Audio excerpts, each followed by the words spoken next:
Assalamualaikum warahmatullahi wabarakatuh.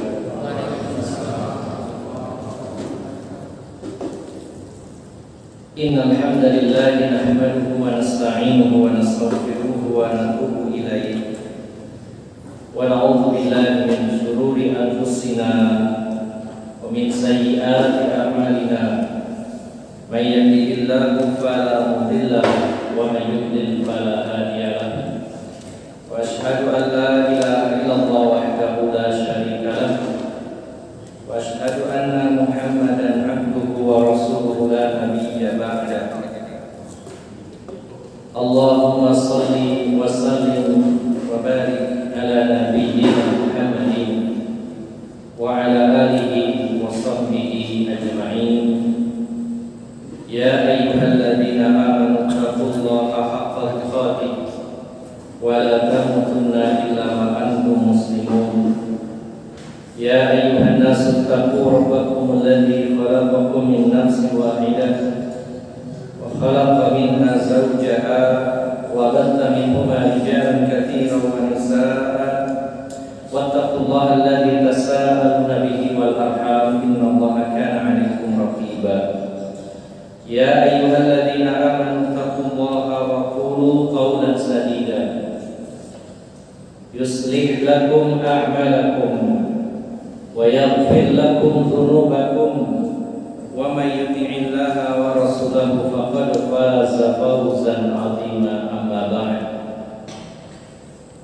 Fa inna ahsanal kalami kalamullah wa khairal huda huda Muhammadin sallallahu alaihi wasallam wa syarrul umuri muhdatsatuha fa inna kulla muhdatsatin bid'ah wa kulla bid'atin dhalalah wa kulla dhalalatin finnar.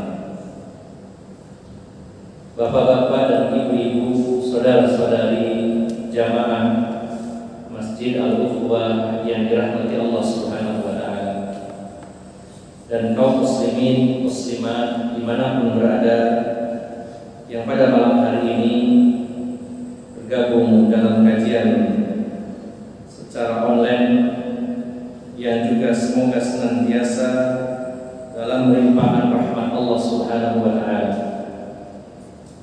Alhamdulillah, kita senantiasa memanjatkan rasa syukur kehadirat Allah Subhanahu wa taala dalam keadaan, dalam situasi dan kondisi apapun. Sebagaimana dicontohkan oleh Rasulullah Muhammad SAW, beliau senantiasa memuji Allah Subhanahu wa taala. Beliau mengatakan, alhamdulillahi ala kulli hal. Segala puji bagi Allah dalam segala keadaan, dalam berbagai macam situasi dan kondisi. Bapak Ibu jamaah sekalian yang dimuliakan Allah Subhanahu wa taala, pada malam hari ini biasanya rutin kita mengkaji kitab Sahih Al-Adabil Mufrad. Namun pada malam hari ini sebagai selingan sekaligus tambahan, kita kaji tematik dan insya Allah akan membahas tentang tema yaitu hadiah terindah di saat wabah. Bapak Ibu, saudara-saudari yang dimuliakan Allah Subhanahu wa taala, secara manusiawi kita tentu tidak senang dengan adanya musibah, termasuk adanya pandemi COVID-19 ini secara tabiat. Tetapi kita sebagai seorang muslim diajarkan oleh Allah, diajarkan oleh Rasulullah SAW untuk memiliki sikap yang benar terhadap musibah yang Allah berikan. Bagi seorang mukmin, musibah yang Allah berikan itu sesungguhnya mengandung tujuan dan hikmah yang besar. Kalau saya contohkan dalam kehidupan nyata, dalam kehidupan dunia, ketika kita dulu sekolah untuk menaikkan level, baik itu naik kelas atau mungkin ke jenjang yang lebih tinggi, kita akan melalui satu proses yang namanya ujian. Maka memang ketika akan ujian itu kita merasa berat, harus sinau dan jawab bilang, harus mengulang kembali pelajaran yang sudah disampaikan, karena kita akan menghadapi ujian dan kita harus menyelesaikan semua soal-soal dengan jawaban yang benar, dengan harapan mendapat nilai yang bagus sehingga kita lulus dan kita naik kelas atau jenjangnya lebih tinggi, dari kelas 1 menjadi kelas 2 dan seterusnya, dari SD naik ke SMP, dari SMP ke SMA dan seterusnya. Maka tentu secara manusiawi berat namanya orang ujian. Kita bahkan ada yang belajar itu sampai tengah malam, bahkan ada yang sampai sepertiga malam, bangunnya lebih awal, belajar membaca dari awal sampai akhir.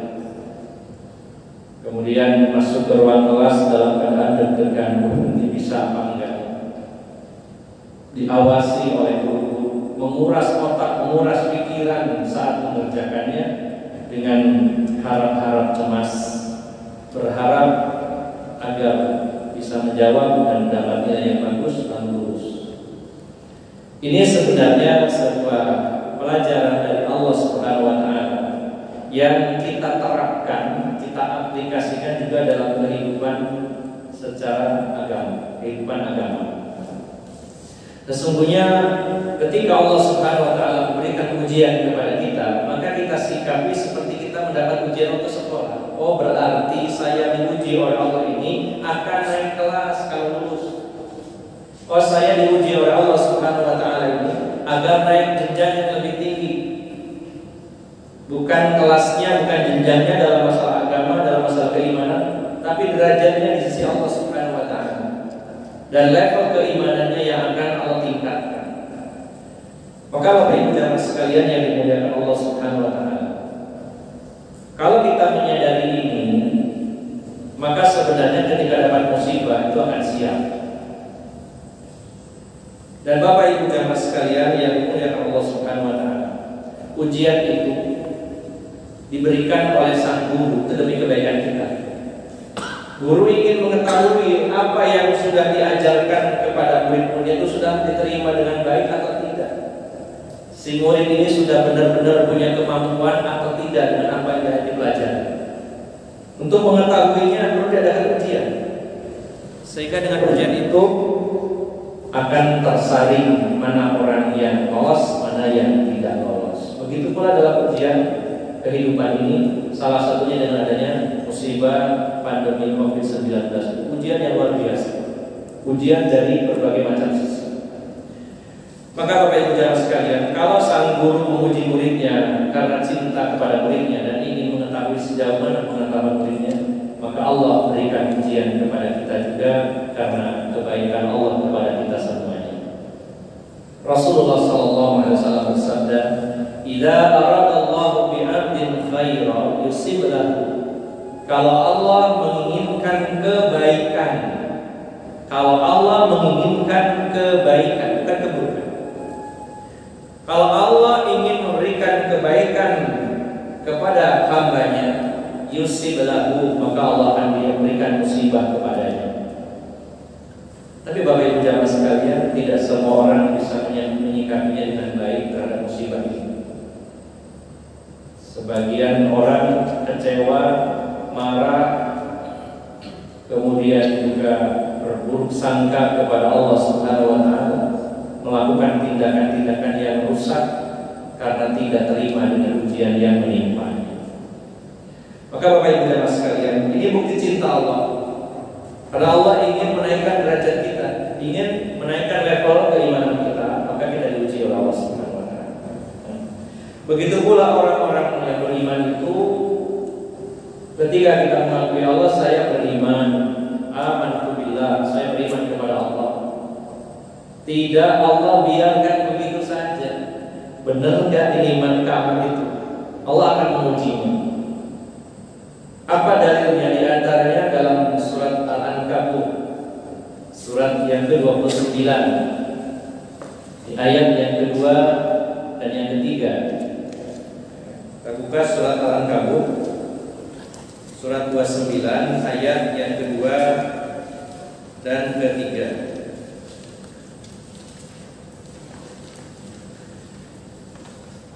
Surat 29 Al-Ankabut ayat 2 dan ayat 3. Allah berfirman, ahasiban nasu ayyutraku ayyaqulu amanna wa hum la yuftanun.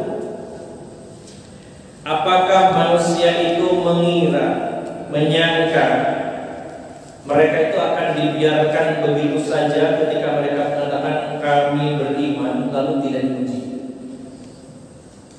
Apakah kita termasuk orang yang mengira kalau kita itu sudah mengatakan saya beriman ya Allah kepada Engkau lalu dibiarkan begitu saja? Ada nggak yang pernah memiliki dugaan, perasaan seperti itu? Cukup beriman selesai? Tidak. Allah mengatakan, apakah manusia mengira kalau mereka itu mengatakan kami telah beriman lalu Allah biarkan begitu saja tanpa diuji? Jawabannya tidak. Artinya kalian jangan menyangka kalau kalian sudah mengatakan beriman lalu dibiarkan bebas, tapi tunggu dulu, kalian akan diuji benar tidak imannya. Lalu Allah melanjutkan, walaqad fatanna alladziina min qablihim fala ya'lamanna Allahu alladziina shadaqu wa la ya'lamanna al-kadzibin. Dan sesungguhnya kami telah memuji orang-orang sebelum mereka, maka sungguh Allah mengetahui orang-orang yang benar dalam keimanannya, dan Allah benar-benar mengetahui orang-orang yang bohong dan dusta dalam keimanan. Kalau dalam sekolah kita diuji, maka dulu kakak kelas kita juga diuji, yang lebih dulu dari kita. Maka dalam kehidupan ini, ketika kita diuji oleh Allah Subhanahu Wa Taala, dulu orang-orang sebelum kita juga sudah diuji oleh Allah Subhanahu Wa Taala. Tidak ada yang lolos. Siapapun yang mengatakan kami beriman kepada Allah, tidak akan dibiarkan, diuji dulu benar enggak. Kalau setelah diuji ternyata benar imannya dan lulus, naik levelnya, naik derajatnya di sisi Allah Subhanahu Wa Taala.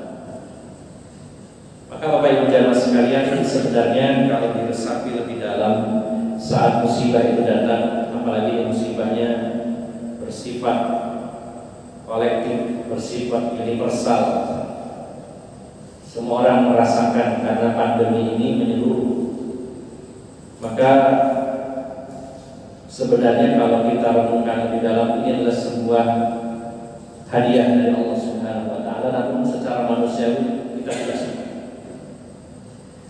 Padahal apa yang menurut kita itu jelek, tidak kita sukai, belum tentu itu buruk. Ya, bisa jadi itu kebaikan. Sebaliknya yang kita anggap baik itu belum tentu baik, bisa jadi itu keburukan. Allah yang lebih tahu dan kita tidak tahu. Coba kita perhatikan di dalam surat Al-Baqarah ayat 216. Allah berfirman, kita cari surat Al-Baqarah ayat 216.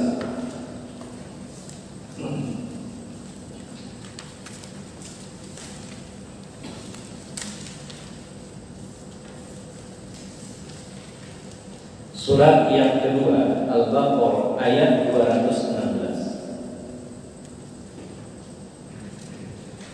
Allah Subhanahu Wa Taala berfirman, kutiba alaikumul qitalu wa huwa kurhul lakum. Allah wajibkan berperang qital ya, atas kalian, wa huwa, dan dia ini kembali kemana? Ke perang. Allah wajibkan perang atas kalian, dan dia, wa huwa, dia perang, kurhul lakum, tidak kamu sukai. Secara tabiat, sifat asli manusia sebenarnya perang itu tidak suka. Ada peribahasa dalam bahasa Indonesia itu, menang jadi arang, kalah jadi abu. Kalau orang berperang itu sing menang itu babak belur, yang kalah hancur lebur. Walaupun perang itu menang, tapi biaya berapa yang dikeluarkan? Berapa korban jiwa yang sudah berjatuhan? Apalagi yang kalah.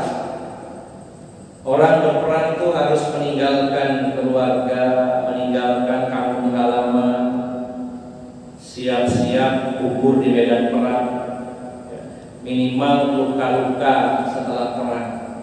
Berapa banyak orang yang nggak suka, bahkan secara manusiawi orang itu sebenarnya nggak suka dengan perang.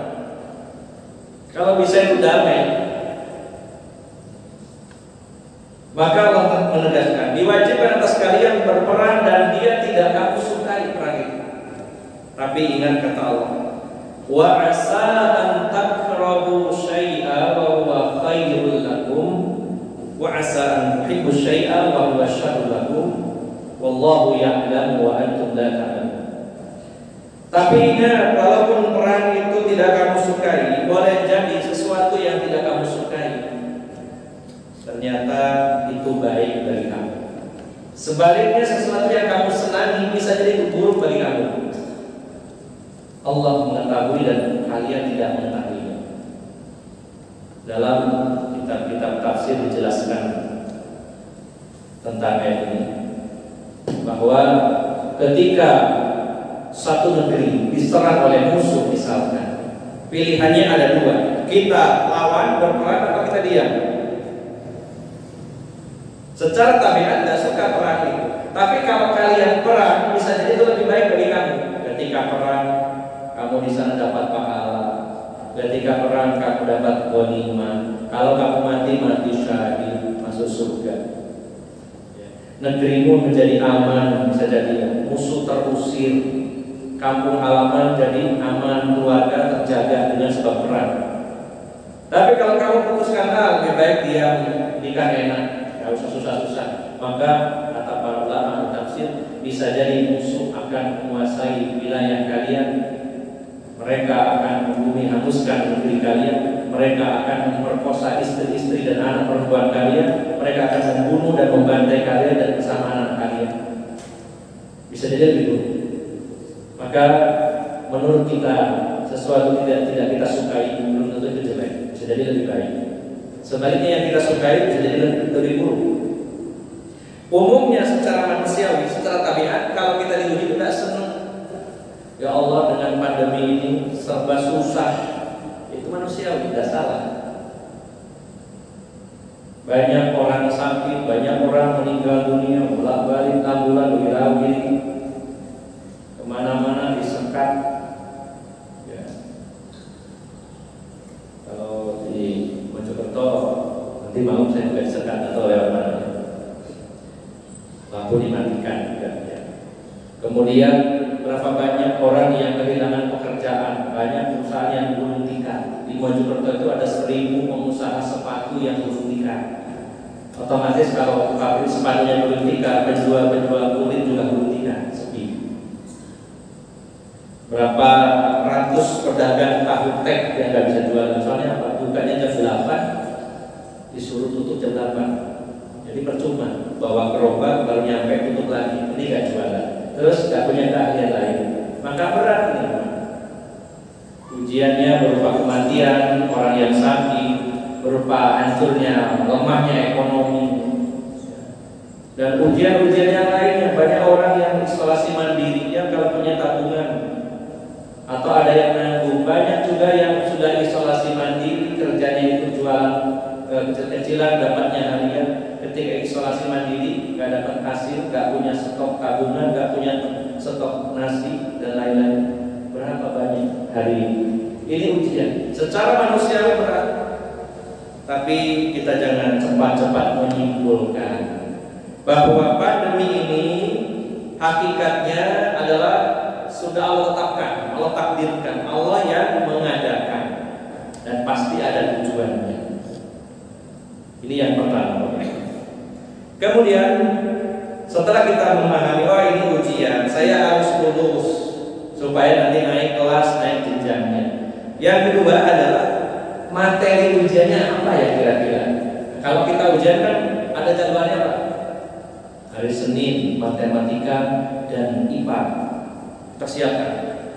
Hari Selasa bahasa Indonesia dan bahasa Madura, bahasa Jawa.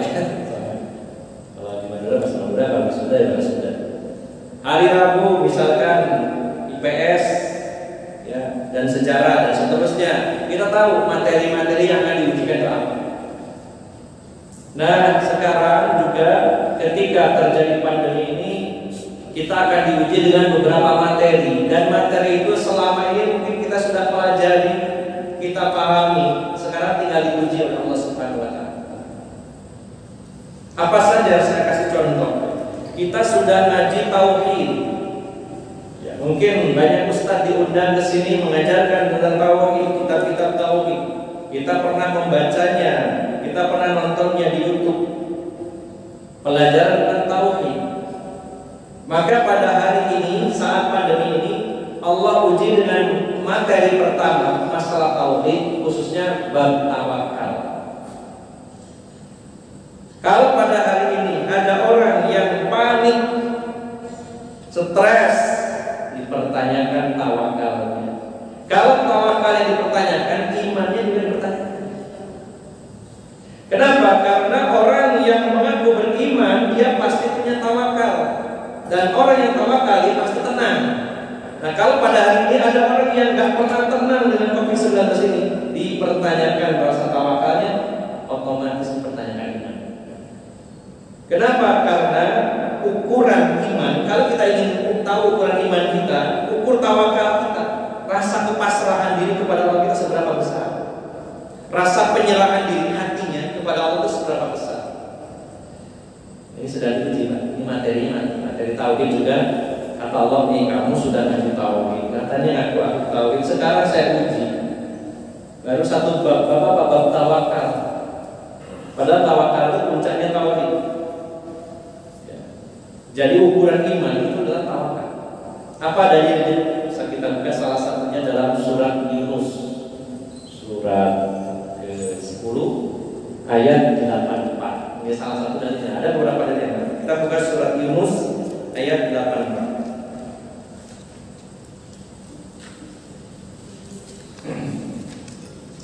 Surat 10 ya, ayat 84.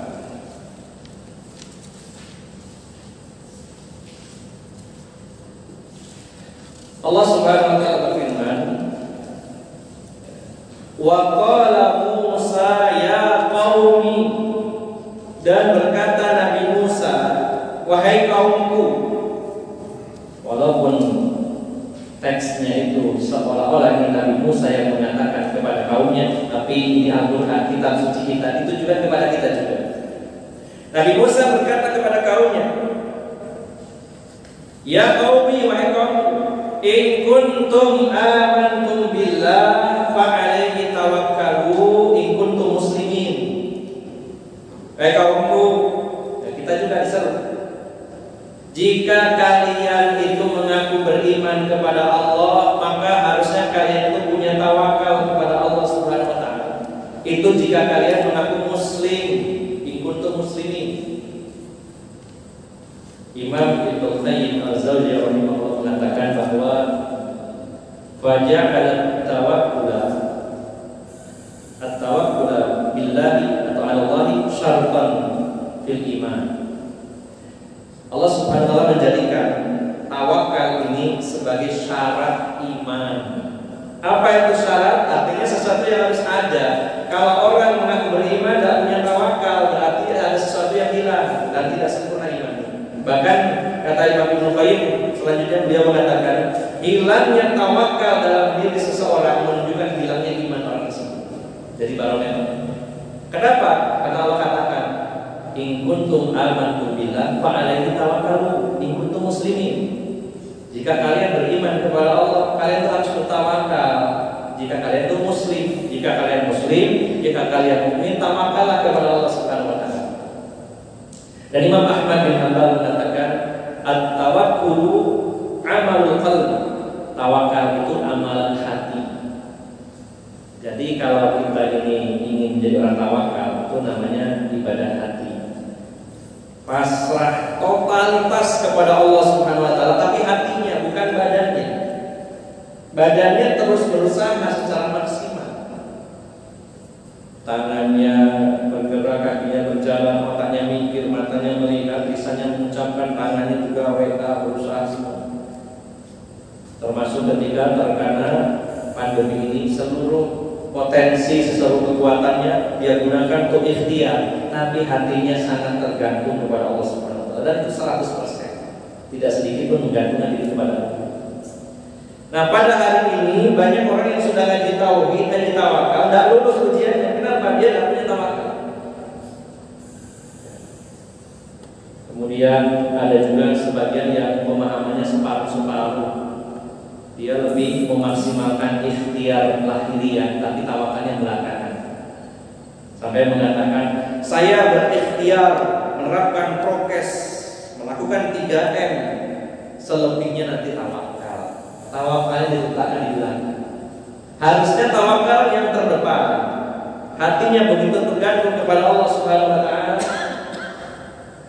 Maka selepas selebihnya adalah ikhtiar secara fisik. Karena kalau mengutamakan ikhtiar, dan pada hari ini orang lebih mengedepankan ikhtiar, harus masker, harus ini, tidak masalah, bagus. Tapi lebih mengedepankan itu daripada tawakalnya hatinya kepada Allah Subhanahu wa taala. Padahal kalau kita sadari bahwa jangankan ditutup sama masker, seandainya ditutup sama bantal sekalipun, kalau Allah mau akan terjadi. Dan kita tidak pernah meremehkan kita pakai masker. Ya, ini adalah anjuran dan ini adalah salah satu ikhtiar. Tapi harus berdepankan hatinya bahwa kalau Allah menghendaki terjadi penyakit, akan terjadi dengan cara apapun kita menghalangi. Tapi kalau Allah tidak menghendaki, tidak akan terjadi. Rasulullah SAW di dalam hadis yang diriwayatkan Imam Bukhari, beliau bersabda, la adwa wa la tiyarata, tadi cuma saya singgung, la adwa wa la tiyarata wa la safara. Dan Imam Muslim menambahkan la naum wa la baul. Nah, potongan yang pertama Rasul mengatakan la adwa, hadis riwayat Bukhari, tidak ada penyakit yang menular. Lalu para sahabat bertanya, ya Rasulullah, bukankah kalau ada unta yang kudis, kita campur dengan unta yang sehat, maka akan tertular yang sehat itu? Lalu Rasulullah balik bertanya, kalau memang seperti itu, lalu unta yang pertama kudis, itu kudisnya dari mana? Ditulari oleh siapa? Dan para ulama menjelaskan bahwa yang dimaksud Rasulullah mengatakan la adwa, tidak ada penyakit yang menular, artinya tidak ada penyakit yang menular dengan sendirinya. Semua itu atas settingan Allah Subhanahu wa taala.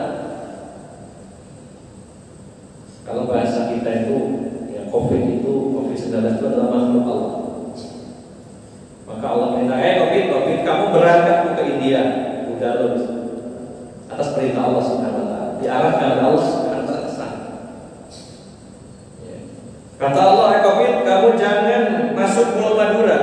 Contohnya saja, karena informasinya dari awal pandemi sekarang Madura itu paling aman. Misalkan begitu. Maka COVID akan nurut kepada Allah Subhanahu wa taala. COVID itu makhluknya Allah Subhanahu wa taala. Seluruh yang ada di alam semesta ini tunduk di atas perintah Allah Subhanahu wa taala. Bahkan jangankan virus COVID-19 yang kecil, matahari yang begitu besar tunduk patuh kepada Allah Subhanahu wa taala. Ratusan juta, bahkan mungkin miliar malaikat semuanya tunduk kepada Allah Subhanahu wa taala. Maka kata Rasulullah, adwa, tidak ada penyakit yang menular dengan sendirinya, semua atas perintah Allah. Kemanapun dia menebar, itu atas kendali Allah Subhanahu wa taala. Kepada siapa dia akan menjangkiti, atas kehendak Allah, bukan sendirinya. Dan kepada siapa COVID ini akan jauh, itu atas kehendak Allah Subhanahu wa taala. Kita sudah ngaji tauhid, ngaji tawakal, ngaji bab tentang tadi la adwa wa la tiyarata dan seterusnya. Nah, sekarang ujiannya. Apakah kita lolos dalam ujian ini? Oh iya. Seolah ada omongan, ada motivasi dalam hati kita. Oh iya, ini kita ujian itu. Terus ngaji tauhid, nek pancen Allah takdirkan saya terkena COVID-19, pasti kena, walaupun saya berusaha bagaimana. Tapi kalau Allah takdirkan tidak, maka tidak akan kena. Dan kalau saya terkena COVID-19 positif, kalau Allah takdirkan mati, saya mati. Kalau saya ditakdirkan sembuh, ya sembuh. Ini hatinya Pak, bukan badannya. Tawakal ini hati, bukan badannya. Gak usah maskeran, gak usah cuci tangan, gak usah ini, gak usah ini, gak usah ini.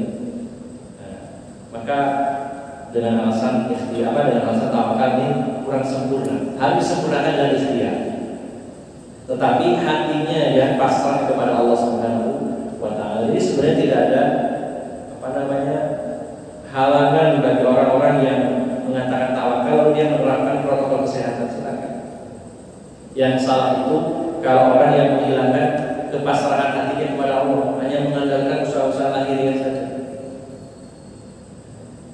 Kalau memang COVID-19 itu bisa dicegah dengan masker dan lain-lain, buktinya dokter-dokter itu sudah berluput sekali, banyak mati. Kurang apa Pak? Sarung tangannya karet, rapet, pakai masker double mungkin ya, atau yang standar, pakai face shield kayak teropong, pakai tutup rambut, sepatu tinggi, pakai baju APD, lengkap semuanya, tapi banyak yang mati. Bukan berarti saya meremehkan itu ya, tapi maksudnya adalah kalau Allah sudah takdirkan pasti meninggal. Kita hanya ikhtiar. Artinya kalau kita mengajak tawakal itu bukan berarti kita mengajak itu meremehkan, tidak. Saya heran di mana-mana ustaz-ustaz yang mengingatkan ayo kita tawakal, jangan takut sekali kepada corona, takutlah kepada Allah, dikatakan ustaz ini mengabaikan. Tidak.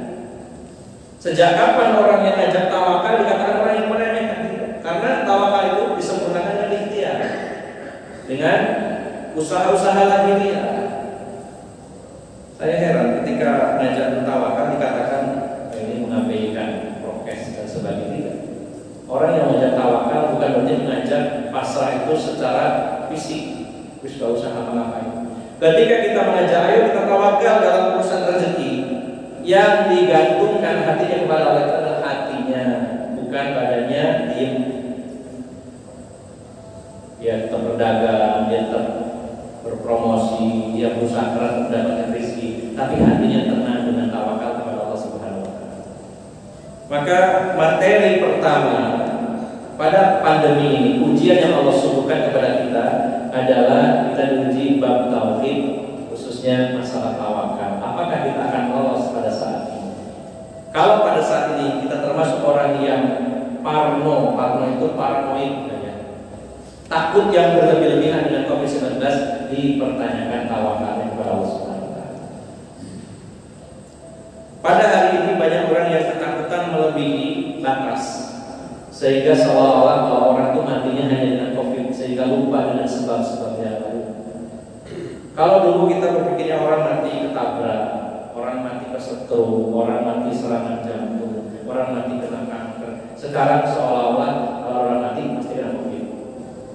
Sehingga akhirnya semua orang takut sekali, takutnya berlebihan.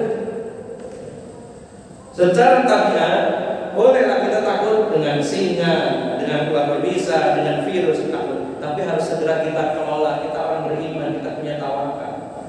Harus tanamkan kuat-kuat dalam hati kita. Wayai kena COVID ya kena, enggak kena ya kena. Wayai mati ya mati, wayai ya. Kalau kena COVID itu belum pasti, tapi matinya pasti. Entah sebabnya dengan apa. Jadi nyantai mawar, bukan nyantai itu bukan mengabaikan, tapi kita harus tawakal kepada Allah Subhanahu wa Ta'ala. Ya terus ikhtiar, berusaha untuk sehat, tapi hatinya yang dibuat tenang. Ya. Dan ciri orang beriman punya tawakal, dan ciri tawakal ketika orang itu tenang dalam situasi apapun. Ini materi yang pertama yang diujikan oleh Allah Subhanahu wa Ta'ala pada masa pandemi. Materi kedua, ini juga kita sudah belajar, ini sekarang lagi dites. Pada saat ini banyak orang yang kesusahan, dan itu adalah saudara-saudara kita kaum muslimin. Bukankah kita sudah paham hadis Nabi yang menyatakan bahwa al-mu'minu lil mu'min kal jasadil wahid. Mukmin yang satu dengan mukmin yang lain seperti badan yang satu. Kalau salah satu anggota badan kita itu sakit, maka yang lainnya akan merasakan sakit, akan demam. Ketika kita ini sakit gigi, ini bagian tubuh kita gigi, maka mata mengeluarkan air, mulut mencapai adu, ya, kepala pusing, badan demam, ya, perut seolah-olah nggak lapar, jadi nggak nafsu makan. Semuanya bereaksi ketika ada salah satu anggota tubuh yang merasakan sakit, yang lainnya merasakan. Nah, ujiannya adalah sekarang, apakah ketika ada saudara-saudara kita yang sekarang sedang kesusahan, kita juga merasa susah atau tidak? Kalau kita merasa, ya Allah kasihan saudaraku, kita bantu.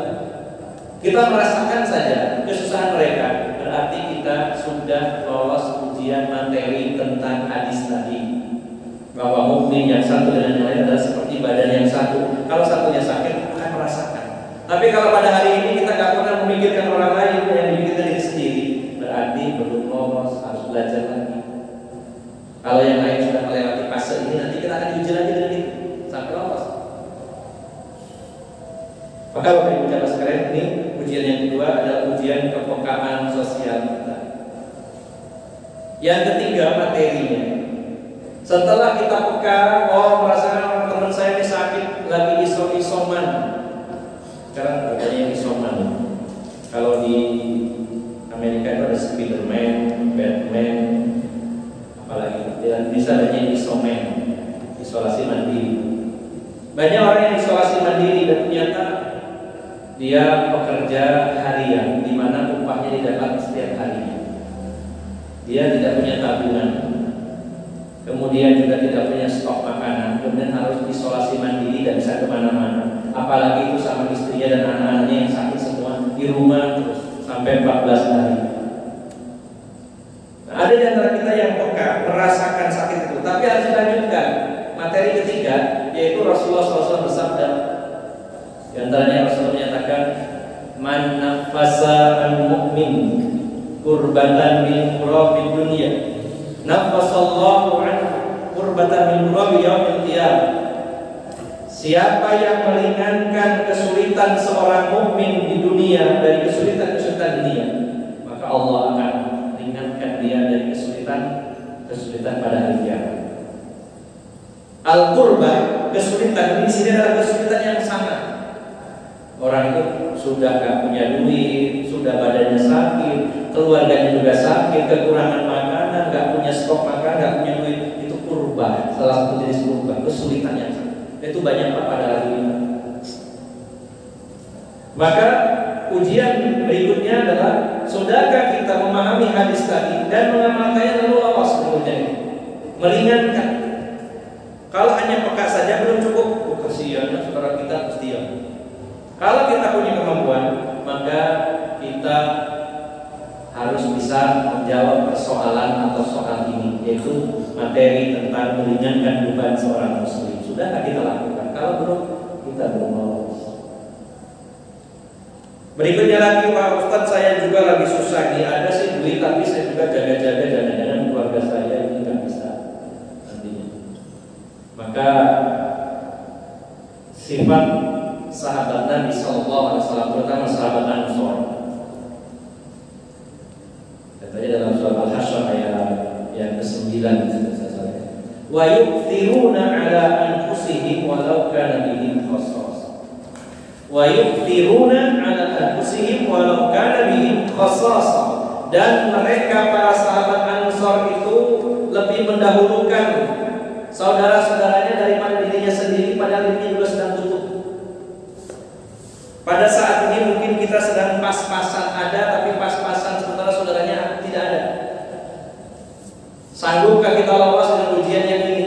Kita sendiri sedang butuh, tapi lihat saudara kita kurang.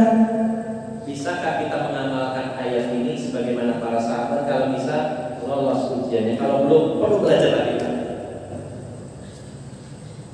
Wah, Ustaz sebudaya tidak harus babai apa ya. Kalau ingin lulus, ingin naik kelas, ingin naik jenjangnya, ya harus lulus. Maka Bapak Ibu jamaah sekalian yang dimuliakan Allah Subhanahu wa taala, ini baru sebagian dari ayat dari hadis yang sudah kita pelajari, dan saatnya ujian dari Allah Subhanahu wa taala. Apakah kita benar-benar memahami dan menerapkan ilmu yang kita pahami selama ini? Kalau tidak, berarti ilmunya itu hanya tumpukan teori-teori saja. Kita mengaku saya ini pengikut salafus shalih, para sahabat, mana buktinya? Para sahabat orangnya sangat peduli. Apakah pada hari ini ada tetangga kita, teman kita, kita harus peka oleh diri dan bertanya-tanya, gimana kabarnya si Fulan, gimana kabarnya si A, si B? Harus tanya.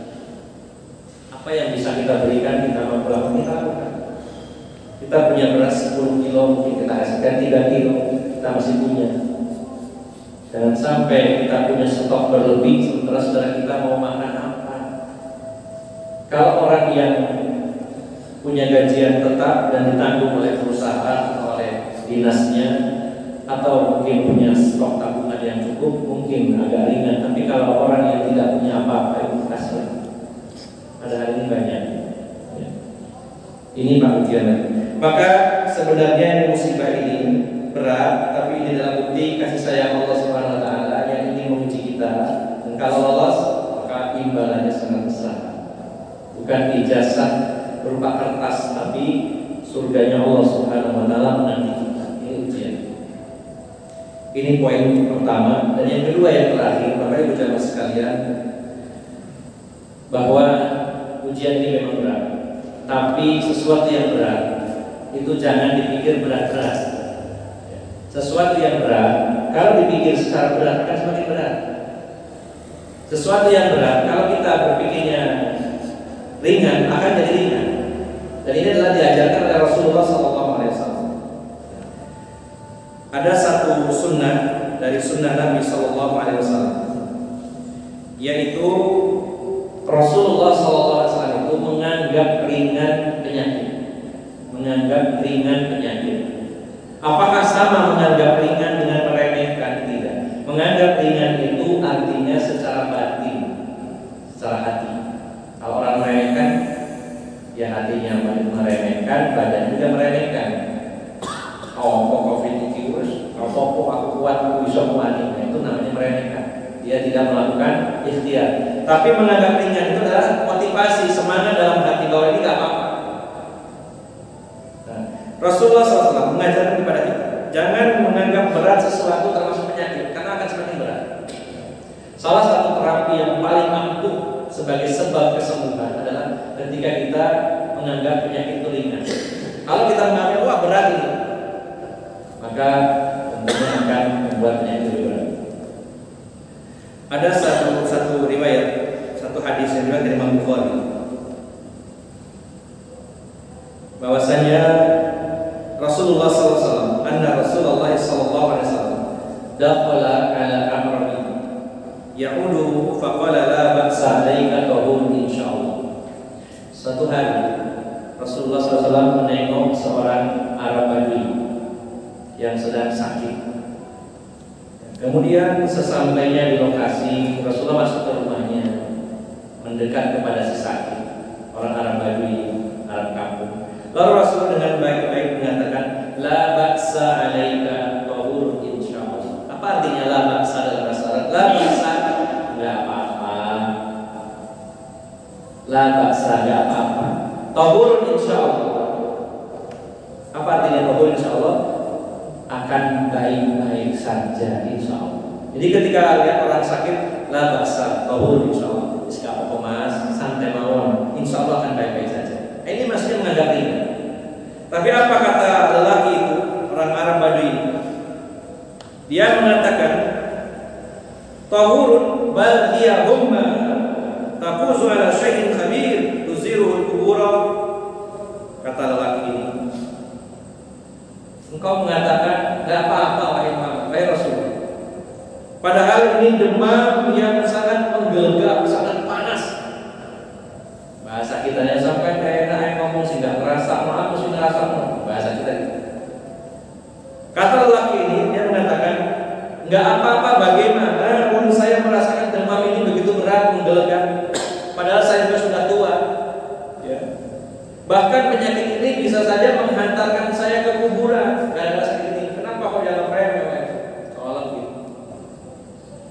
Maka qala Nabi sallallahu alaihi wasallam fana amidan.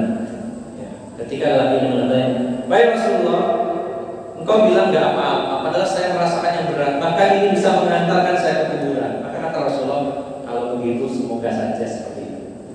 Maka keesokan harinya dikabarkan bahwa annal al-arabiyya al-madhkur asbaha maitan.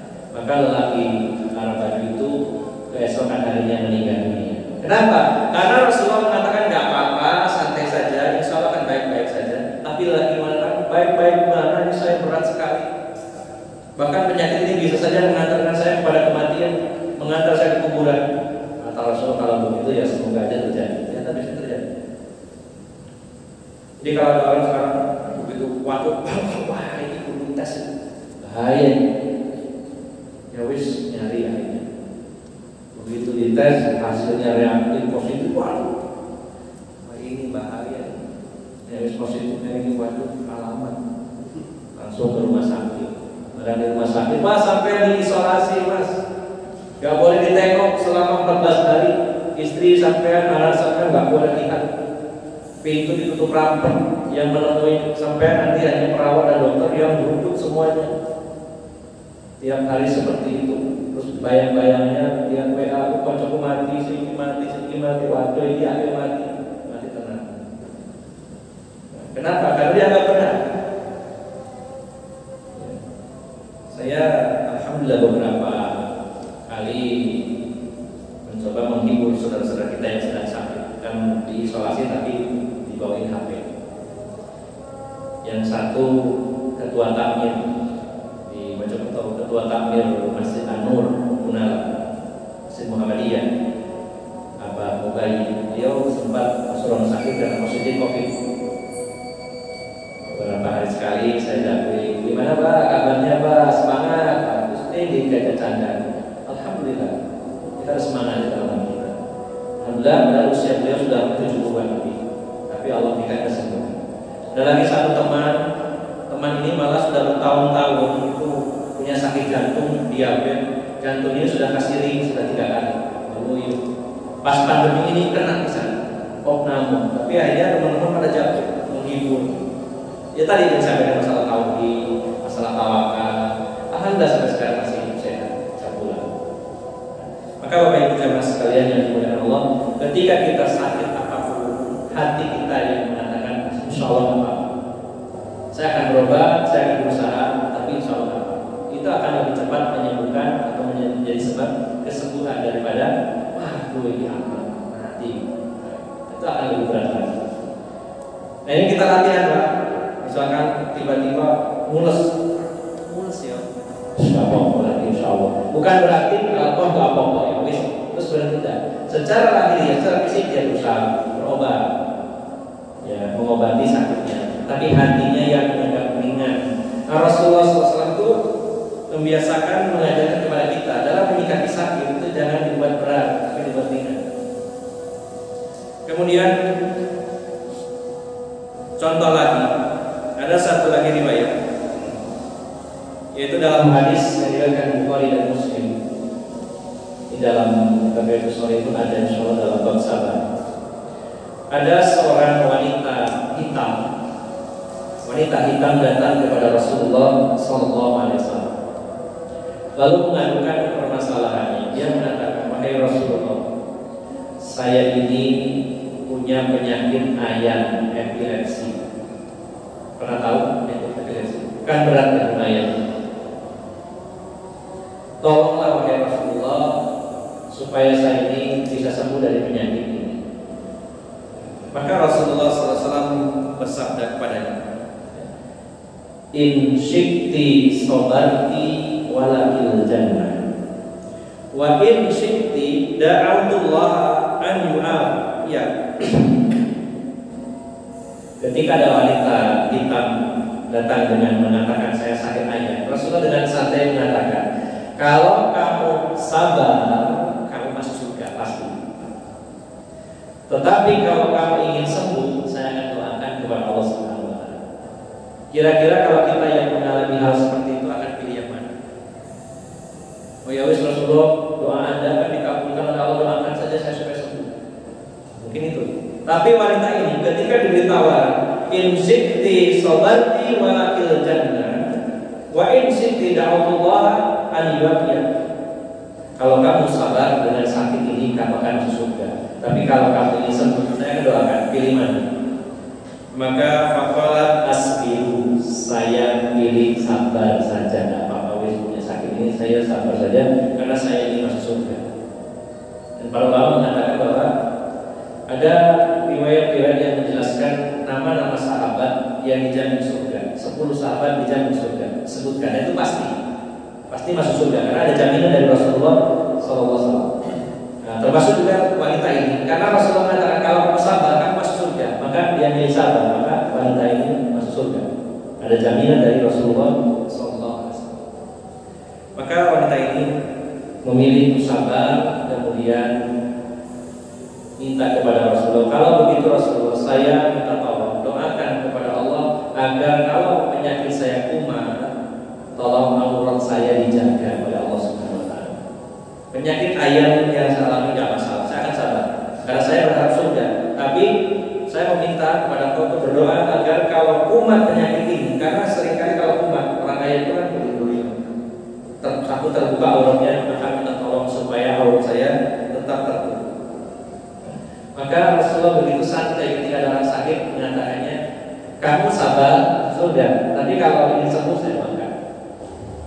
Tidak malah, waduh penyakitku apa nih, bahaya ini kan.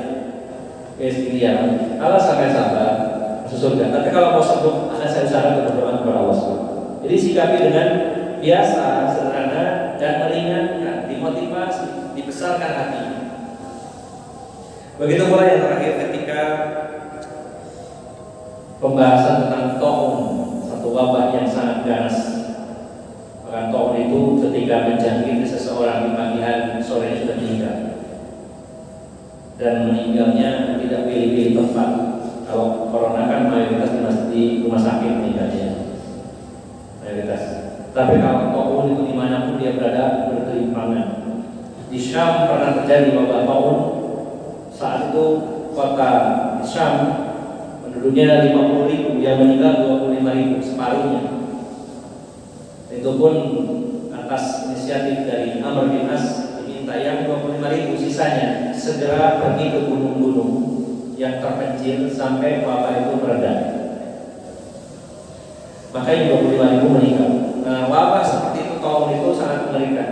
Muncul bintik-bintik awalnya, kemudian seperti bisul, warnanya itu hitam keunguan, sakit, panas, seperti mengeluarkan darah dan nanah, lalu meninggal. Itu berjatuhan korban di jalan, di rumah-rumah, di mana. Tapi bagaimana sabda Rasulullah SAW dalam hadis riwayat Bukhari dan Muslim? Beliau mengatakan, at-taunu syahadatun likulli muslim. Penyakit taun, wabah yang menyebar itu, pandemi itu yang sangat mematikan, kata Rasulullah, dapat menjadikan sebab mati syahidnya seorang muslim. Padahal namanya wabah itu kan mengenai banyak orang, korbannya menjatuhkan. Tapi Rasulullah mengatakan penyakit taun itu menjadi sebab seseorang mati syahid. Bagaimana menyikapi tentang ini? Bukan berarti kalau orang yang mati syahid itu dia mau membunuh dirinya sendiri, tidak. Ketika para sahabat berperang di jalan Allah Subhanahu wa taala, sebelum berangkat atau sebelum berkecamuknya perang, di antara mereka berdoa, ya Allah, matikanlah saya dalam pertempuran ini supaya saya mati syahid. Secara logika harusnya kalau meminta mati berarti ada setor nyawa saja. Tapi ternyata tidak. Para sahabat yang berdoa meminta syahid tidak pernah dia itu menyerahkan dirinya, badannya untuk dibunuh, tidak. Bahkan mereka akan bertempur habis-habisan, membunuh musuh sebanyak-banyaknya dan menghindar dari kematian. Tetapi mereka meminta mati syahid kalau tidak. Dia sudah berjuang. Begitu pula ketika wabah. Ketika wabah itu berjuang berusaha untuk terhindar, tapi secara batinnya meminta kepada Allah, jadi mati syahid. Tapi ini tidak mudah Bapak Ibu dan sekalian. Mayoritas orang itu takut ketika dia kena wabah, takut mati syahid. Ini sesuatu yang luar biasa ya. Orang takut mati syahid. Kalau dia berusaha itu bagus, tapi perasaannya, hatinya. Maka sebenarnya Rasulullah ketika mengatakan tentang taun, beliau mengatakan at-taun syahadatun likulli muslimin. Taun itu menjadi sebab syahidnya setiap muslim. Kalau dia muslim kena penyakit wabah taun, kalau meninggal maka meninggal mati syahid. Dan itu bukan berarti kita ya wis kena orang aku, jangan mati. Dan berusaha maksimal. Sebagaimana tadi berperang berusaha. Tapi intinya adalah bahwa Rasulullah mengatakan meringankan, menganggap ringan. Taun itu justru kamu kalau mati karena itu mati syahid. Nah, sekarang ini kebalik. Masyarakat ini dibuat semakin takut. Berita-berita yang meninggal karena COVID itu terus yang disebarkan. Sementara yang sembuh karena dari COVID itu lebih banyak, tapi jarang didengar.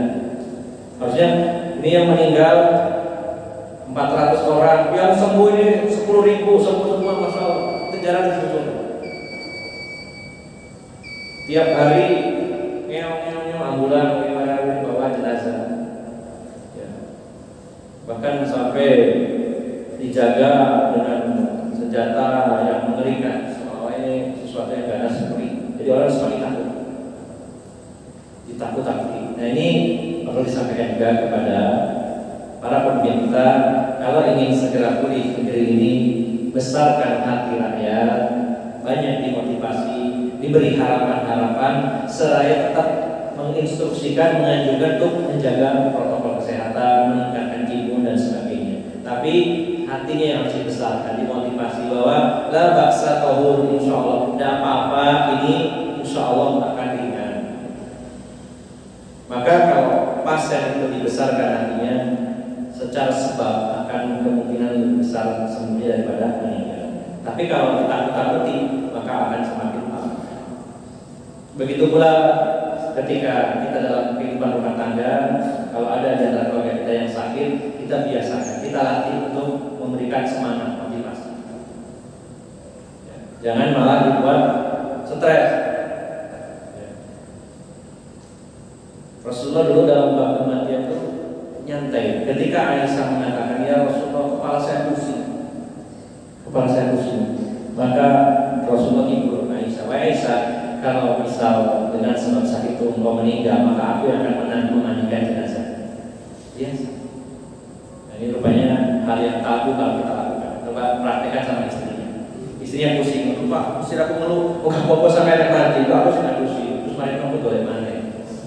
Tambah stres saja. Jadi motivasi, dihibur.